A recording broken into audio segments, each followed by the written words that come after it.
41 பேர் வந்து அந்த கூட்ட நெரிசல்ல உயிரிழந்திருக்கிறாங்க.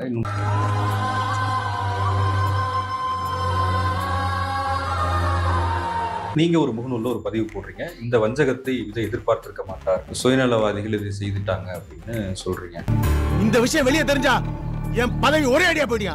ஒரு பக்கம் பார்த்தா தாவேகா தரப்புல குற்றம் சாட்டுறாங்க இல்லையா, திமுக இதை ஏதோ சதி செய்து விட்டது அப்படின்னு சொல்றாங்க. அது கூட இது ஒத்து போற மாதிரி இருக்கு.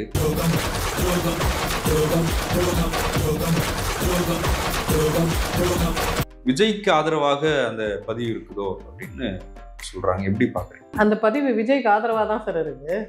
அன்டவுட்டட்லி விஜய்க்கு ஆதரவா தான் இருக்கு. என்னாலதான் இப்படி நடந்ததுன்னு விஜயை நம்ப வைக்கிறோம், இல்ல அவரே நம்புறாருன்னு வச்சுக்கோங்க. இப்ப விஜய்க்கு ஏற்பட்டதும் ஒரு டிராமா தான். 3 டிராமா விக்டிம்ஸ் நம்ம கண்ணு முன்னாடி நிக்கிறாங்க. ஓ, நீதான் அந்த வாத்தியானா? முதல்ல ஒன்ன வச்சு விசாரிக்கணும். என்ன பண்ண? இதுக்கு முன்னாடி இந்த மாதிரி நடந்தது இல்லையா? கேட்கல சொல்லியா? சார் என்ன சார் இதெல்லாம் இங்க பேசக்கூடாது, ஸ்டேஷன்ல வச்சு பேசணும்.